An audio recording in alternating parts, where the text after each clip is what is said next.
I went to Brooklyn last week and I stepped on one of Mike's little pigeons just to see it die, Marcus said with a laugh. The room went dead silent on June 14th, 1988, at exactly 2 in the afternoon in New York City. Mike Tyson sat very still behind the long table covered with microphones and water bottles and notepads from many reporters. "You heard me right, Mike," Marcus shouted from across the stage while pointing his finger at the champion. Don King put his hand on Mike's shoulder and leaned down to whisper something soft into the young champion's ear. "Those rats with wings mean more to you than your own family, and I killed one just like I will kill you." Every camera in the room turned to Mike Tyson as the flashbulbs popped like tiny explosions of white light. Mike did not blink and did not move and did not say one single word as the room waited for something to happen. "Mike, do you have any response to what Marcus just said about your pigeons back home in Brownsville?"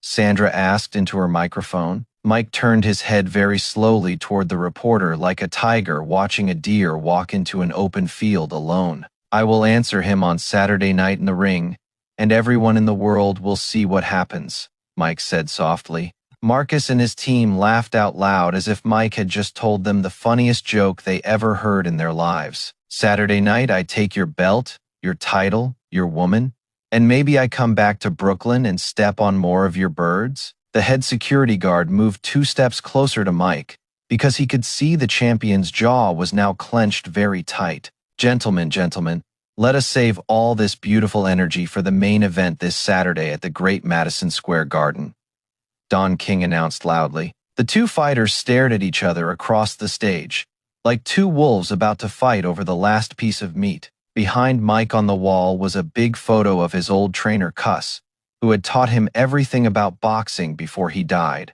Mike looked at the photo of Cuss for just 1 second, and something changed in his face like a door had opened inside him. "Cuss told me about men like you," Mike said, in a voice so quiet that everyone leaned forward to hear his words clearly. Every reporter in the first 3 rows pushed their tape recorders closer to Mike as the room became as quiet as a church. "Cuss said that some men talk loud because they are scared inside, and they hope their words will make their fear go away." Marcus stopped laughing, and his smile dropped just a little bit as Mike continued to speak in that same soft and scary voice. "But Marcus, you made one big mistake today that nobody in boxing has ever been dumb enough to make before this moment right now." The Sports Illustrated reporter wrote down every word as fast as he could, because he knew this story would make the cover. The air in the room felt heavy, like a summer storm was about to break open and pour rain down on everyone there. "You did not just talk about me or my family or my mother or my skills in the ring like every other fighter does." Marcus's trainer Earl put his hand on his fighter's shoulder because he could feel that something had just gone very wrong in this room. "You talked about my pigeons, Marcus, and that means you talked about the only thing in this world that I truly love with all my heart. Those birds saved my life when I was a scared little boy in Brownsville with nobody to love me and nobody to care." Not one person in that room made a single sound as Mike Tyson spoke about his pigeons, like they were his own children. Mike stood up from his chair so slowly that it felt like watching a lion rise up before it attacks its prey in the wild. Mike, let us wait for Saturday. Let the people pay to see this beautiful show," Don King said while trying to hold Mike back. Mike pulled his arm away from Don King without even looking at him and kept his eyes locked on Marcus across the room like a laser. Security guards from both sides started to move toward the middle of the stage as both camps got ready for a possible fight. For the first time since Marcus had started talking trash, his eyes showed something that looked very much like real fear hiding inside. Mike walked across the stage with slow and steady steps like a man who had all the time in the world to do something. Marcus took 1 small step back, without even knowing he did it, because his body knew danger was coming before his mind could think. 6 security guards made a wall between Mike and Marcus as the champion kept walking forward with that same slow and scary calm look. Mike stopped just 1 inch away from the security guards and looked past them at Marcus, like the men in suits did not exist at all. "Saturday night, Marcus.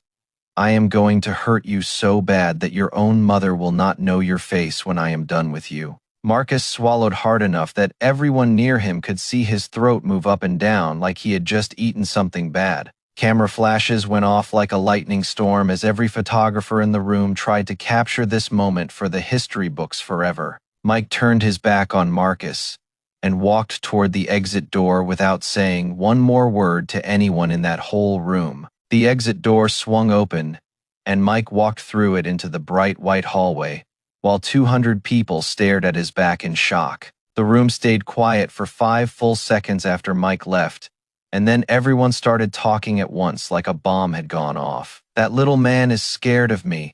You all saw it. He ran away because he knows I am going to beat him," Marcus shouted. Marcus Mike Tyson has never lost a fight and has knocked out 30 of his 33 opponents. "Do you really think he is scared?" Sandra asked. "I have knocked out 25 men and nobody has ever hit me clean on the chin. Mike is just a short man with a big mouth." The reporters started to pack up their gear because they knew the real show was over, and the rest was just noise and empty talk. Earl grabbed Marcus by the arm and pulled him close so he could speak into his ear without anyone else hearing what he had to say. "You fool. You just woke up a monster that we cannot put back to sleep, and now you have to fight him when he is mad." Marcus shrugged his shoulders like Earl had just told him the weather was going to be cloudy tomorrow, and it did not matter at all. "I have trained fighters for 30 years. And I have never seen anyone dumb enough to make Mike Tyson personal about a fight like this." The press room slowly emptied out as the cleaning crew came in to pick up the water bottles and papers left behind on the floor. 3 hours later in Brownsville, Brooklyn, the afternoon sun was starting to turn orange over the old brick buildings where Mike grew up poor. Mike walked down the same streets where bullies used to beat him up every day when he was just a scared little fat kid. "Mikey, I saw you on the television today at that press thing. That man Marcus said some real bad things about your birds," Gladys called out. Mike stopped walking and looked up at the old woman who used to give him soup when he was hungry as a child with no food. "Miss Gladys, do not worry about me.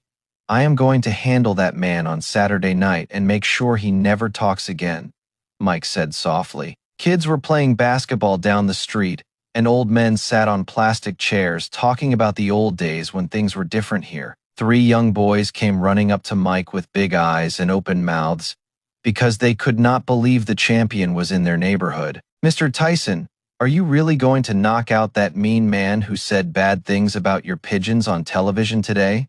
the boy asked. Mike got down on one knee so he could look at the boys at their own height like Cuss used to do with him. "Let me tell you something that my trainer Cuss told me when I was your age, and people used to pick on me every single day." A small crowd of neighbors started to gather around because everyone in Brownsville loved Mike and wanted to hear what he had to say to the boys. Cuss said that the men who talk the loudest are the ones who are most scared on the inside where nobody can see them hiding. The boy named Darnell nodded his head slowly, like he understood exactly what Mike was saying about scared people who talk too much and act tough. Mike stood back up and patted Darnell on the head before looking at all 3 boys with the same serious look he gave Marcus Morrison earlier. "Now you boys remember to stay in school and stay out of trouble because that is the only way to make something good out of your lives." The 3 boys ran off down the street, yelling and laughing and telling each other that they just met the heavyweight champion of the whole world. Mike kept walking toward the old building at the end of the block where he kept his pigeons in a big wooden coop on the roof. The door to the building was old and the paint was coming off in big chips, but Mike loved this place more than any mansion in the world. Mike climbed the stairs 2 at a time like he had done 1,000 times before when he was just a kid coming to see his birds. At the top of the stairs was a metal door that led to the roof where Mike had built his pigeon coop when he was just 16 years old. Mike put his hand on the door handle and took a deep breath before pushing it open to step out into the afternoon sun on the roof. The pigeon coop stood in the middle of the roof with about 50 beautiful birds inside, and they all started to coo when they saw Mike coming. Mike walked across the tar roof toward his birds with a smile on his face that he never showed to the cameras or the boxing people. A white pigeon with red eyes came to the front of the coop and pressed its head against the wire mesh, like it was saying hello to Mike. "Hey there, Snow. I missed you too. Did you miss me while I was gone dealing with all those crazy boxing people?" Mike said to the bird. Mike reached into the coop and the white pigeon named Snow stepped onto his hand like it had done this a million times before with total trust. Mike stood on that roof with his pigeon and looked out at the Brooklyn skyline as the sun started to paint the sky orange and pink. "You know what, Snow? That man Marcus said some real bad things about you and your family, and I cannot let that go unpunished at all." Mike stroked the white feathers on Snow's head with one finger so soft and gentle that you would never believe this was the most feared man in boxing. The pigeon cooed softly and closed its eyes halfway, like it was the happiest bird in the whole world just being held by this man right now. The other pigeons in the coop were moving around and cooing because they all wanted to come out and be with Mike, just like Snow was right now. "Do not worry, my friends. I am going to make sure that man pays for every bad word he said about you beautiful birds," Mike said to all of them. There was a fire burning in Mike's eyes now that had nothing to do with boxing belts or money or fame or any of that other stuff. The door to the roof opened, and an old man named Bobby Wilson stepped out onto the tar with a bucket of birdseed in his hand. "I figured you would be up here after what happened today, Mikey. I brought some food for your babies," Bobby said while holding up the bucket. "Thank you, Mr. Bobby. You always take such good care of them when I am away training or fighting in other cities," Mike said with real thanks. Bobby walked across the roof to the coop and started to pour the seed into the feeding trays, while the pigeons got excited and cooed even louder. "That man on television said some real evil things today, Mikey, but you cannot let him get inside your head before you get inside that ring with him." Mike gently put Snow back inside the coop and closed the little door before turning to face the old man who had known him since he was born. "Mr. Bobby, he is already in my head, and that is exactly where I want him to be because now I have something to fight for." Bobby stepped closer to Mike and looked up at the young man who used to sit on his lap as a baby when his mother was working. "Cuss always said that anger is like fire. It can keep you warm or it can burn down your whole house if you do not control it right." The two men stood on that roof as the sun sank lower, and the sky turned from orange to purple over the Brooklyn buildings all around them. "Mr. Bobby, do you remember when I was 9 years old and those kids took my pigeon and killed it right in front of my face?" Bobby nodded slowly because he remembered that day very well. It was the day that something inside young Mike had changed forever and never went back. "That was the first time I ever hit someone for real, and I hit that boy so hard that he never messed with me or my birds again. And that is when Cuss found you and saw what was inside you.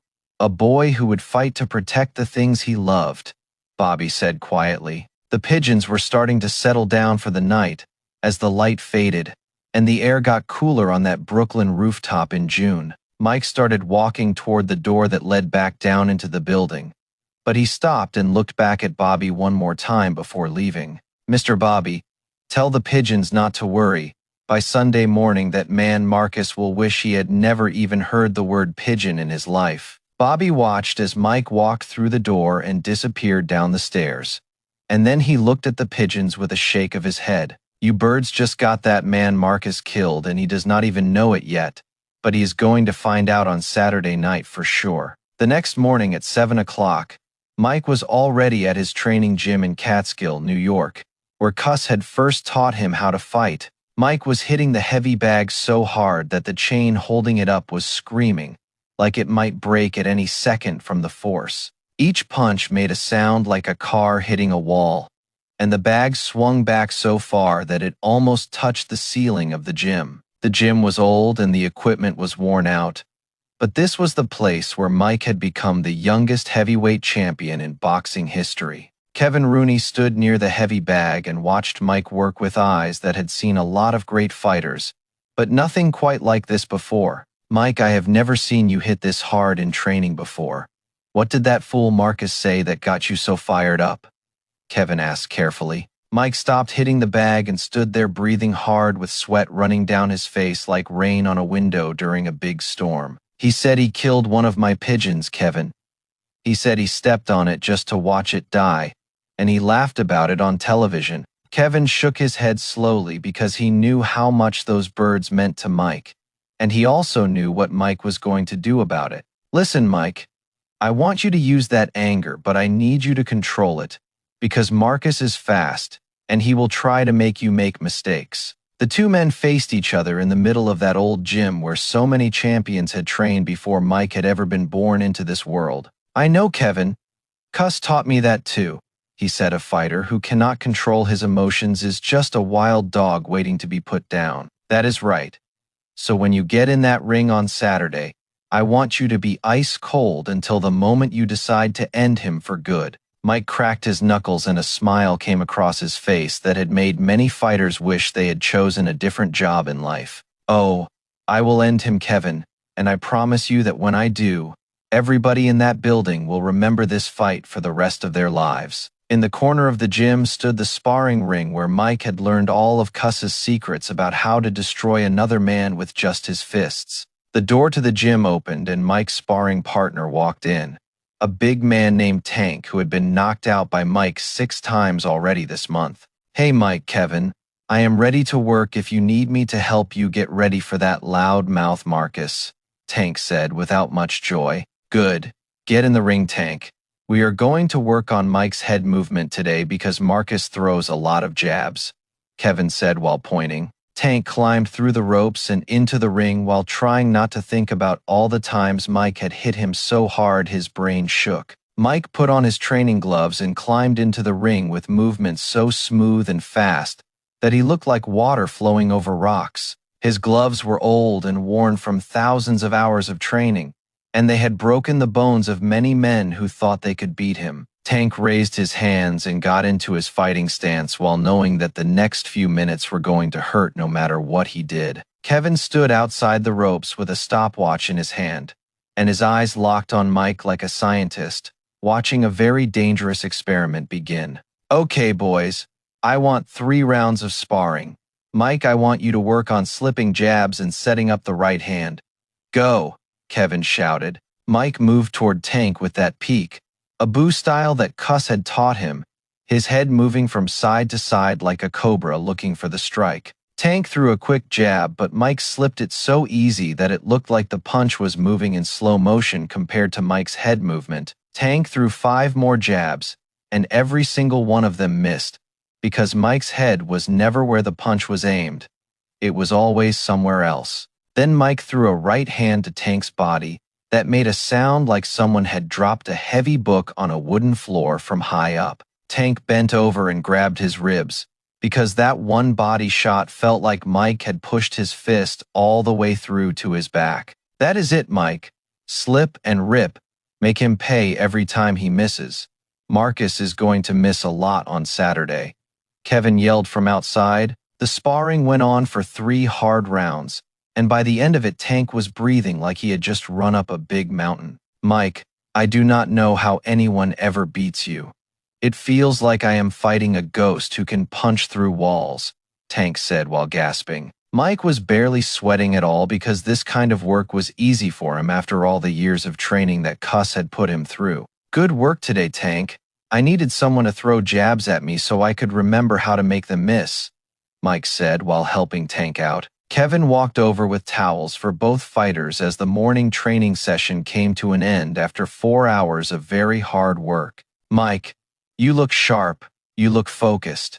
If you fight on Saturday like you trained today, then Marcus does not have a chance at all, Kevin said. Mike dried his face with the towel and looked at Kevin with eyes that showed he was already thinking about what was going to happen in that ring. Kevin, that man is going to find out what happens when you mess with something that Mike Tyson loves, and he is not going to like it. Friday night came fast, and the big sign outside Madison Square Garden read, Tyson vs. Morrison World Heavyweight Championship, tomorrow night in bright red letters. Workers were building the stage for the official weigh.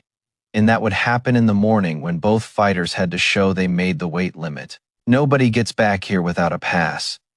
This is the biggest fight of the year, and we cannot take any chances at all, the guard said firmly. The backstage area was being cleaned and prepared for the two fighters who would arrive in the morning to face each other one more time before the fight. Don King was in the arena office talking on 3 phones at once, because this fight was going to make more money than any fight in recent history. This fight is going to break all the records. Every television in America is going to be watching tomorrow night. Don King shouted into the phone loudly. Outside the arena, there were 12 television trucks getting ready to broadcast the fight to over 50 million people watching at home on pay-per-view television. I need camera 7 moved to the north corner, and I need better lighting on the ring apron by tomorrow at noon, Sarah yelled into her headset. The monitors in the truck showed the empty ring sitting under the bright lights, waiting for 2 men to come and try to destroy each other tomorrow. Saturday morning arrived, and Mike Tyson woke up at 5 in the morning in his hotel suite because he always woke up early on fight days. Mike was doing push-ups on the floor of his hotel room while the sun came up over the New York City buildings outside his big window. His face was calm and his breathing was steady because Cuss had taught him to stay relaxed on fight day so his body would be ready. Kevin walked into the suite with 2 cups of coffee and looked at Mike, who was now on push-up number 200 without even breathing hard. I brought you some coffee, but I see you already got your energy going. How did you sleep last night? Kevin asked while sitting down on a chair. Mike stood up from the floor and grabbed a towel to wipe his hands before walking over to take the coffee from the table near Kevin. I slept fine, Kevin. I always sleep good when I know that tomorrow I get to do what I was born to do in this world, Mike said quietly. The 2 men sat in that hotel room as the city woke up below them and got ready for what everyone was calling the fight of the year. Mike, I need to tell you something about Marcus that my scouts found out this week while they were watching his training camp in Atlantic City. Mike put down his coffee cup and looked at Kevin with eyes that got narrow, like they always did when he was getting ready to learn something. His left hook is slower than we thought. He drops his right hand every time he throws it. You can catch him clean if you time it. Kevin showed Mike the notebook with drawings of Marcus's fighting stance and all the small mistakes that Marcus made when he threw his punches in training. Mike looked at the drawings for a long time because Cuss had taught him that knowing your enemy was half the battle before you even got in the ring. So when he throws the left hook, I slip to the right and come back with my right hand over the top, Mike asked while pointing at the diagram. That is exactly right, Mike. And when you land that right hand, the fight is going to be over because nobody gets up from your right hand. Mike walked over to the window and looked down at the streets of New York, where thousands of people were already heading to Madison Square Garden. Kevin, I want you to know that tonight is not just about the belt or the money or proving that I am the best fighter in the world. Kevin stood up from his chair and walked over to stand next to Mike by the window because he could tell his fighter had something important to say. Tonight is about a little boy from Brownsville who had nothing but his pigeons, and a grown man who said he killed one just for fun. Kevin put his hand on Mike's shoulder because he understood that this fight meant more to Mike than any other fight he had ever had before. Cuss would be proud of you, Mike, not because you are going to win, but because you are fighting for something bigger than yourself tonight, Kevin said softly. The 2 men stood there looking out at the city as the sun rose higher, and the biggest day of Mike Tyson's young life got closer. At 10 o'clock in the morning, the weigh-in began with 500 reporters packed into Madison Square Garden to see both fighters face each other one last time. Ladies and gentlemen, we are here for the official weigh-in for tonight's World Heavyweight Championship fight between the champion and the challenger, the commissioner announced loudly. The heavyweight championship belt sat on a table next to the scale, shining under the lights like a treasure that both men would kill to own. Marcus Morrison walked in first wearing a gold robe and waving to the crowd like he had already won the fight before it even started. His team walked behind him making noise and talking trash while Marcus climbed the stairs to the stage where the scale was waiting for him. Marcus took off his robe and showed his body to the crowd while flexing his muscles like he was in a bodybuilding contest instead of a boxing weigh-in. 218 pounds for the challenger Marcus, the Maniacs Morrison.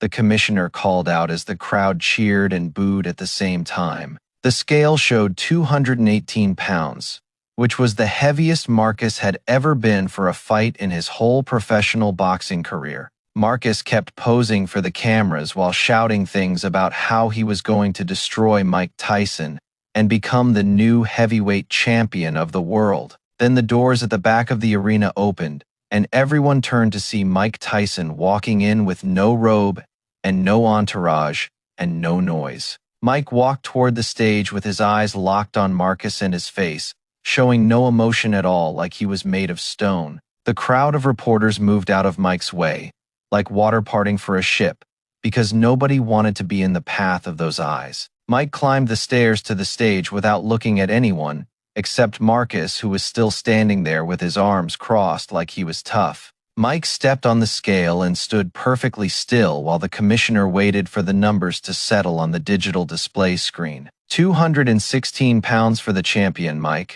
Iron Mike Tyson. The commissioner announced as Mike stepped off the scale without any celebration at all.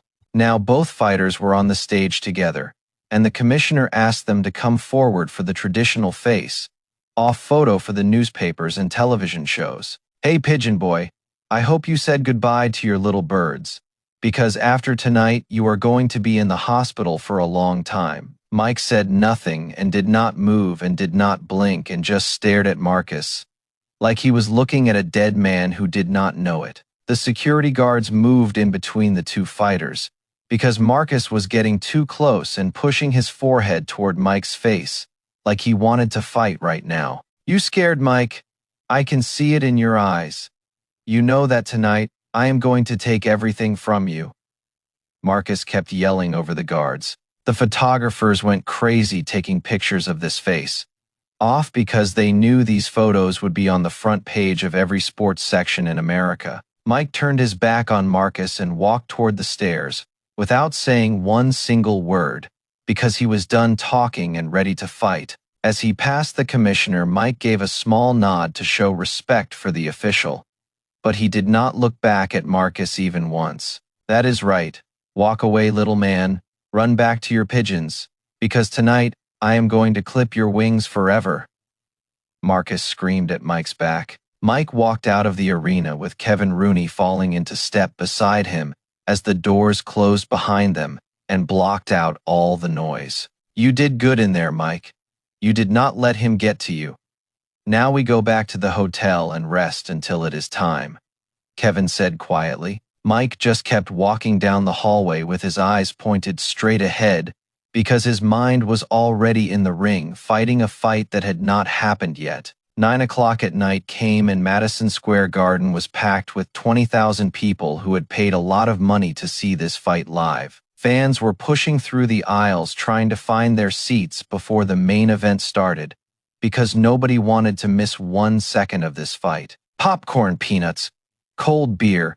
Get it now before the fight starts because you will not want to leave your seat.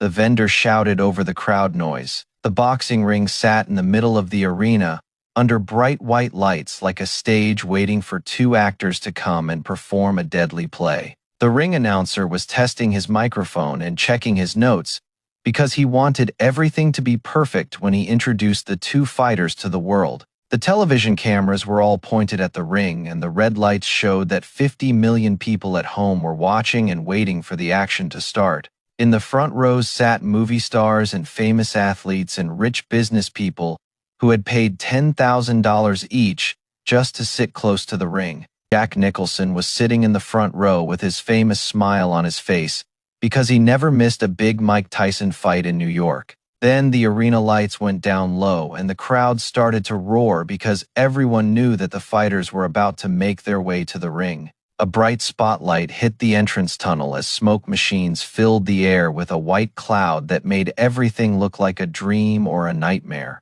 Marcus Morrison came out first, wearing his gold robe with the hood pulled up over his head, and loud rap music playing through the arena speakers behind him. His face looked mean and angry under the hood of his robe as he walked toward the ring with his team, following close behind him, yelling. Half the crowd cheered for Marcus and half the crowd booed him as he made his way through the arena toward the ring where history would be made. Marcus climbed the steps to the ring and ducked through the ropes before spinning around in the middle of the ring with his arms out wide. He threw off his robe and shadow boxed in the middle of the ring while 20,000 people watched him show off his muscles and his speed. Marcus went to his corner where his trainer Earl was waiting to give him last-minute instructions before the most important fight of his whole career. Remember what we worked on?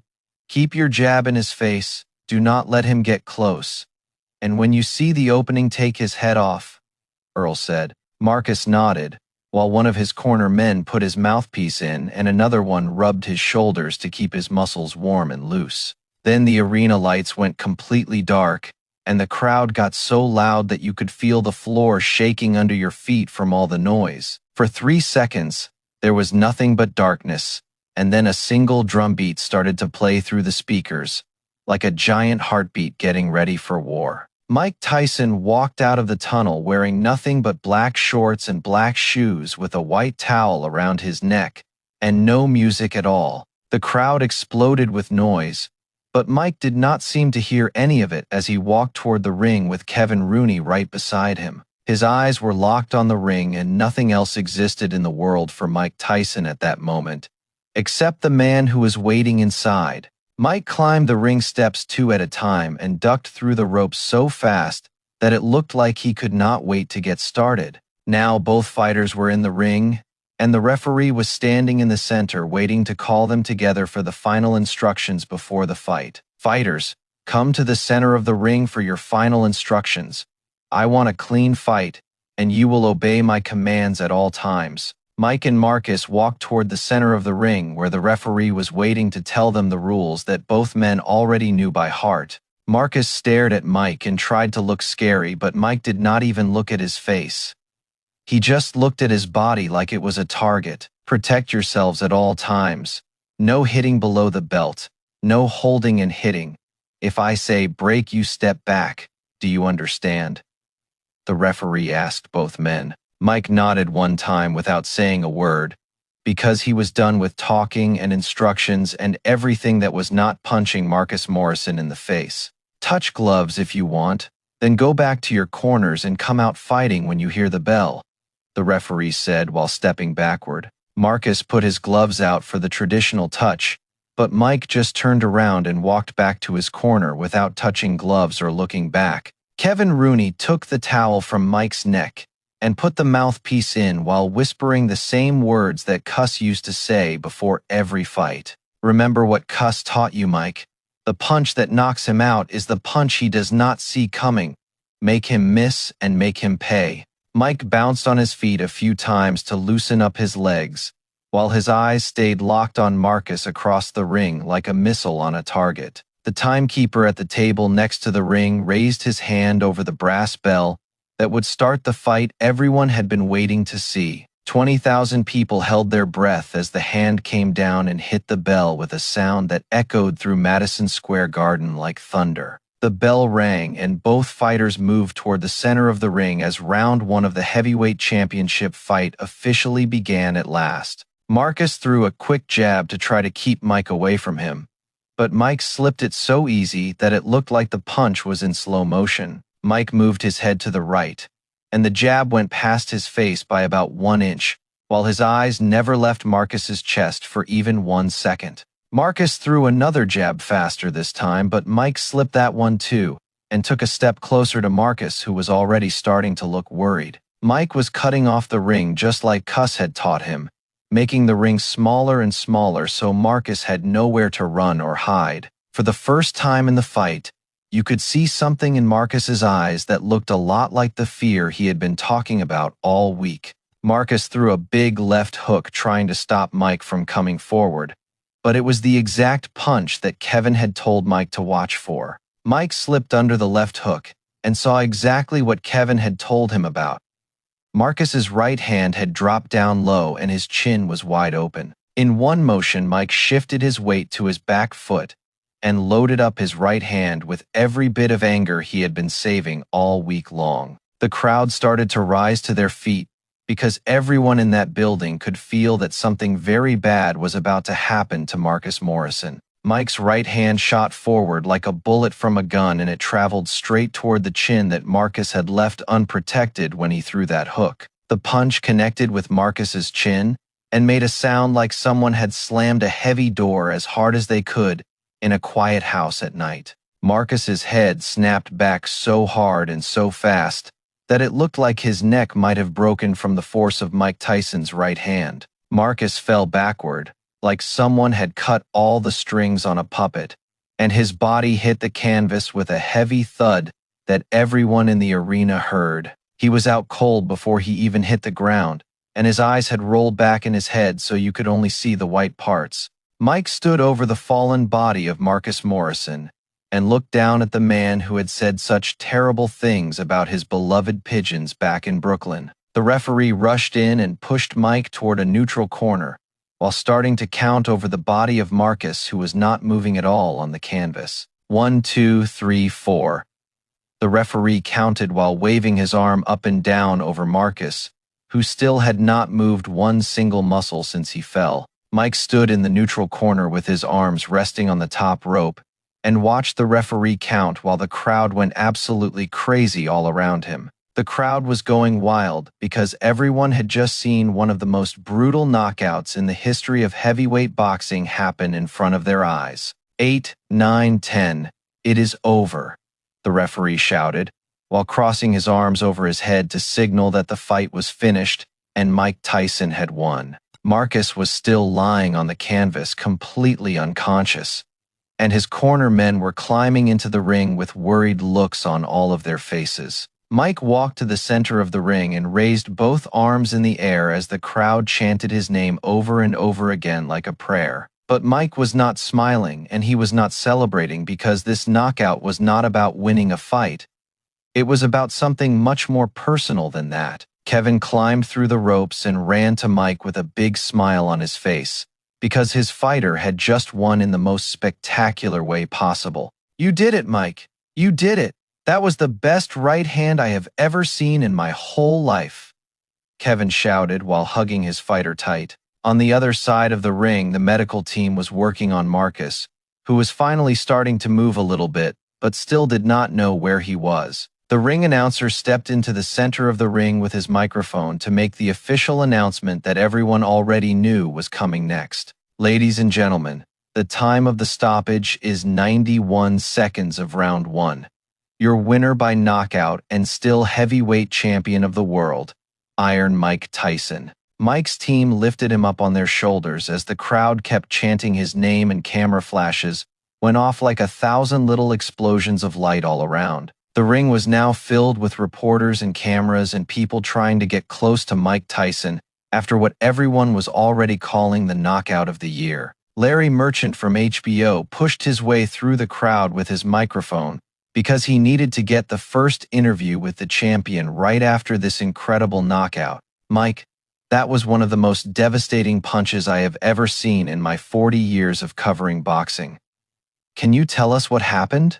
Larry asked. Mike took the microphone from Larry and looked into the camera with the same cold eyes he had been wearing since Marcus had talked about his pigeons last week. "Larry, that man said he killed one of my pigeons. He said he stepped on it just to watch it die, and nobody talks about my birds like that." The whole arena went quiet as Mike spoke, because everyone wanted to hear what the champion had to say about the man who was still lying on the canvas. "When I was a little kid in Brownsville, those pigeons were the only things that loved me, and the only things that I had to take care of. My trainer Cuss told me that a man who loves animals has a good heart, and a man who hurts animals has no heart at all inside him." Larry Merchant stood there listening because he had interviewed Mike many times before, but he had never heard the young champion speak with this much real emotion in his voice. On the other side of the ring, Marcus was finally being helped to his feet by his cornermen, but his legs were still shaking like they were made of jelly. His jaw was already starting to swell up, and his eyes looked like he did not know where he was or what had just happened to him in that ring. Mike looked over at Marcus, and there was no sympathy in his eyes at all because Marcus had brought this punishment on himself with his own stupid words and actions. I want everyone watching at home to know that if you ever hurt an innocent animal, there will always be someone who will make you pay for what you did. The crowd started cheering again because everyone in that building understood that Mike Tyson had just taught Marcus Morrison a lesson he would never forget in his whole life. Mike handed the microphone back to Larry and walked toward his corner where Kevin was waiting with a robe to put over the champion's shoulders. Cuss would have loved that speech, Mike.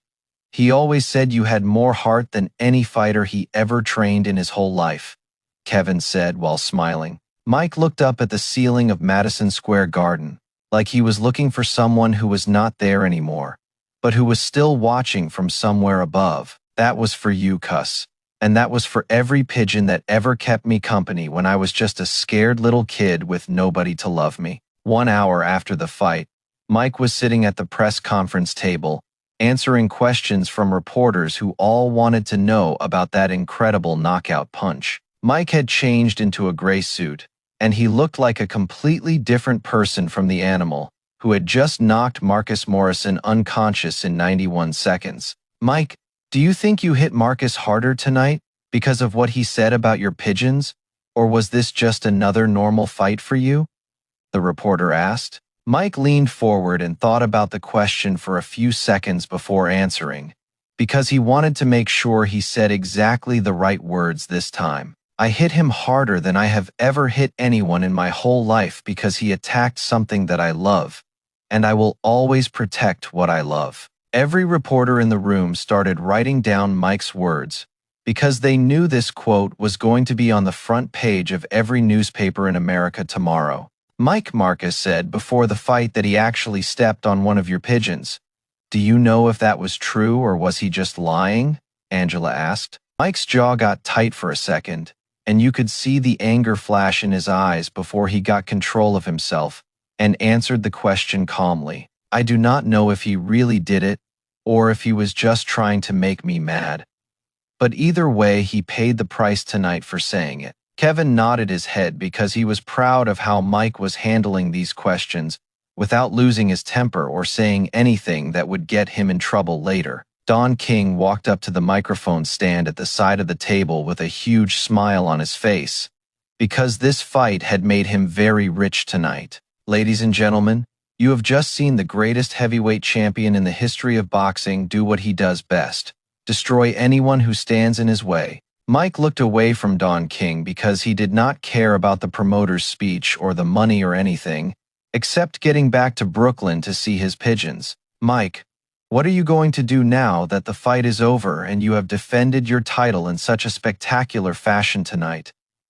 James asked from the back. For the first time all night, Mike smiled a real smile that came from somewhere deep inside him, where only good things lived and waited to come out. I am going to go back to Brooklyn right now and sit on my roof with my pigeons until the sun comes up over the city, Mike said simply. Mike stood up from the table and walked out of the press conference, while 50 reporters watched the heavyweight champion of the world leave to go be with his birds. The black SUV drove through the streets of Brooklyn at midnight, as Mike looked out the window at the neighborhood where he had grown up poor and scared. Mike sat in the back seat of the car and watched the familiar buildings go by while thinking about how far he had come from that little boy who had nothing. Mr. Tyson, we are almost at your building.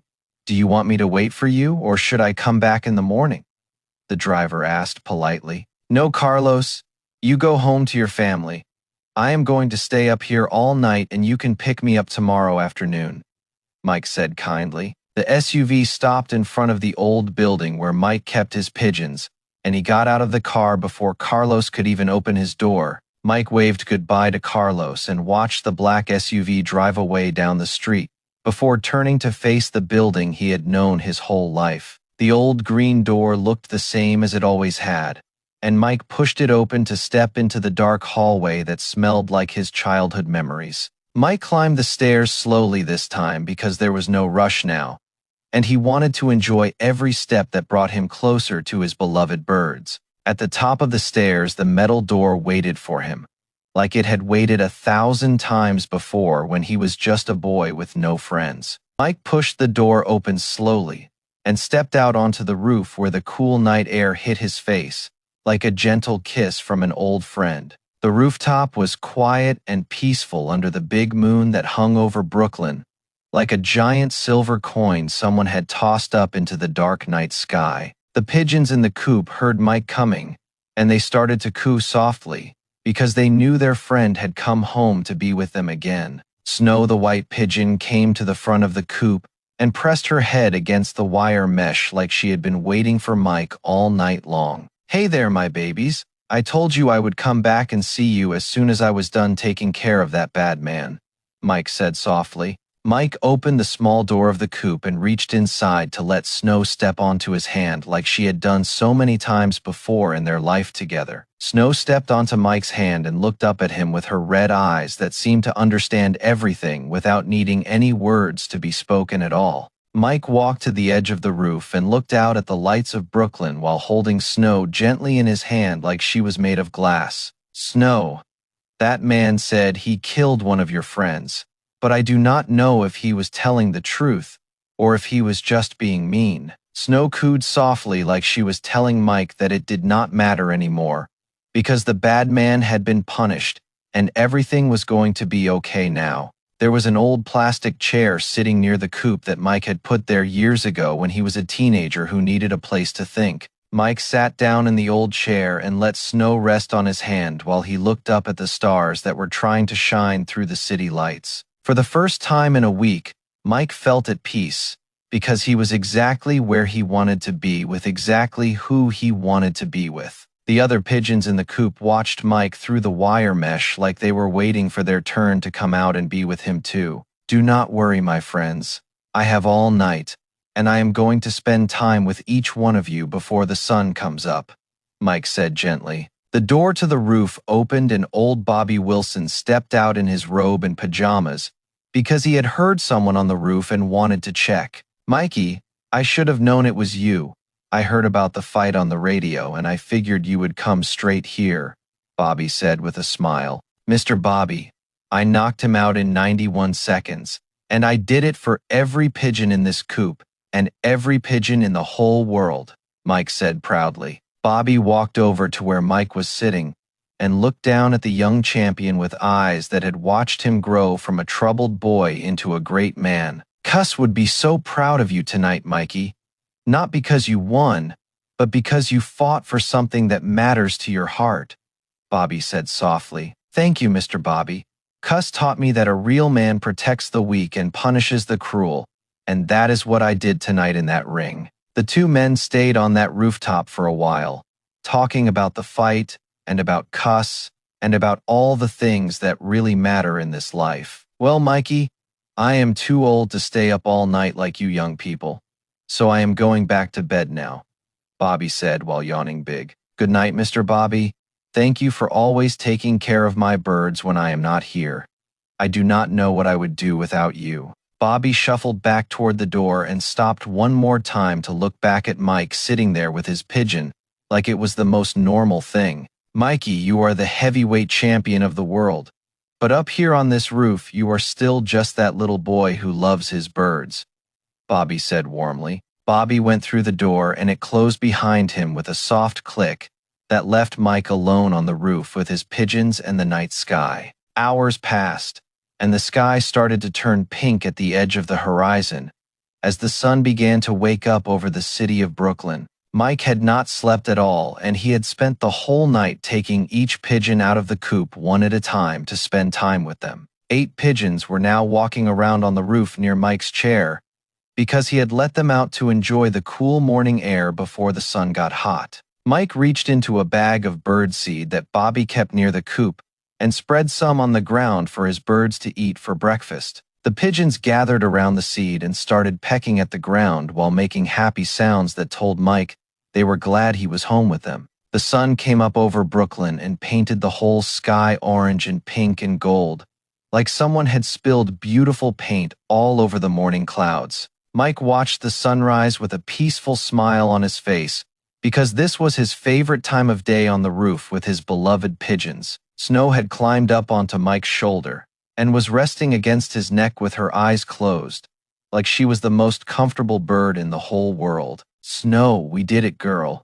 We made that mean man pay for every bad word he ever said about you and your family," Mike whispered to the bird. Down on the street below, a newspaper truck was making its morning rounds, and Mike knew his face would be on the front page of every paper in the city. But none of that matters up here, because up here I am not the heavyweight champion. I am just a man who loves his birds, Mike said quietly. Mike stood up slowly from the old plastic chair and stretched his arms up toward the sky because his body was stiff from sitting all night long. He started gently guiding the pigeons back toward the coop because he knew it was time to go and he would need to rest before his next fight. The pigeons walked back into the coop one by one, like they knew exactly what to do, and they trusted Mike to come back and see them again soon. Mike closed the coop door gently and made sure the latch was secure so no cats or other animals could get in and hurt his precious birds. Snow was watching him through the wire mesh with those red eyes that seemed to say goodbye and thank you and I love you all at the same time. "I will be back soon, Snow. I promise. And I will always protect you from anyone who tries to hurt you or any of your friends," Mike said softly. Mike turned and walked toward the door that led back down into the building as the morning sun rose higher and the city of Brooklyn came fully alive. He stopped at the door and looked back at the pigeon coop one more time, because leaving this roof was always the hardest thing for him to do. The coop looked beautiful in the morning light, with all 50 pigeons inside cooing softly, like they were singing a song just for Mike to hear. Mike smiled one last time at his birds before opening the door and stepping through it to go back down the stairs into the real world below. Later that morning, the New York Times front page showed a huge photo of Mike's right hand connecting with Marcus's chin and a headline that said "Pigeon Justice." Every newspaper in America was calling it one of the greatest knockouts in boxing history, and everyone was talking about what Marcus had said about Mike's pigeons. People on the subway were reading about the fight and talking about how Mike had defended the honor of his pigeons by destroying the man who had insulted them. "Man, did you see what Tyson did to that fool? Knocked him out cold for talking about some birds? That is real love right there," the man said. The television news was showing highlights of the knockout over and over again, while the anchors talked about what this fight meant for the legacy of Mike Tyson. Mike Tyson has always been known as a fierce competitor, but last night he showed the world that he fights hardest for the things he truly loves. The television showed the clip of Mike talking about his pigeons after the fight and how they had saved his life when he was just a scared kid in Brooklyn. In a hospital room across the city, Marcus Morrison was lying in bed with his jaw wired shut because Mike's punch had broken it in 2 places. Marcus tried to say something to the nurse, but he could not talk properly because his jaw was held together with metal wires that would stay in for weeks. "I told you not to talk about those pigeons, Marcus.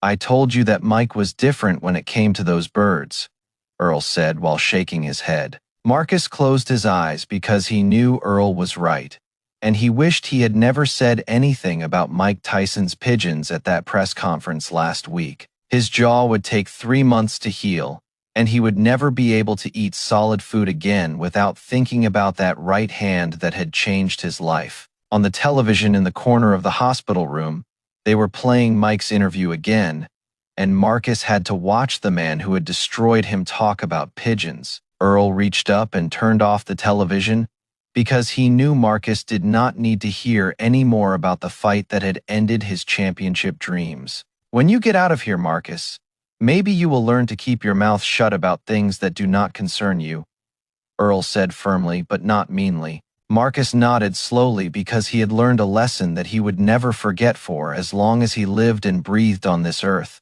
1 week after the fight, Mike was back on the roof in Brownsville watching his pigeons fly free in the afternoon sky above the buildings of Brooklyn. Mike was wearing a simple white t-shirt and jeans instead of his expensive suit, because up here on this roof he did not need to be the champion. 15 of his pigeons were flying in a big circle above the building, and Mike watched them with a smile that came from the deepest part of his heart. Mike put his fingers to his lips and whistled the special whistle that his pigeons knew meant it was time to come back home to the coop. The pigeons heard the whistle and started coming down from the sky one by one, landing on the coop and on Mike's arms and shoulders like old friends. A gray and white pigeon named Rocky landed on Mike's arm and looked up at him with eyes that showed complete trust and love for this gentle giant. Mike laughed out loud as more pigeons landed on his arms and shoulders, and even on his head because they all wanted to be close to him at once. He stood there on that Brooklyn rooftop covered in pigeons with the afternoon sun shining down on him like a king standing in the middle of his kingdom. This is all I ever wanted in my whole life. Just to be up here with you beautiful birds and to know that you are safe, Mike said softly. Snow was on his shoulder again in her favorite spot right next to his neck, where she could feel his heartbeat and know that he was really there. The sun started to set over Brooklyn and the whole world turned golden as Mike Tyson stood on that rooftop, with the only family that had never let him down. And somewhere in a hospital room across the city, Marcus Morrison was learning how to drink soup through a straw and wishing he had never mentioned any pigeons. Because when you attack what a man truly loves, you better be ready to face the punishment that comes from a heart that will never stop fighting for what matters most.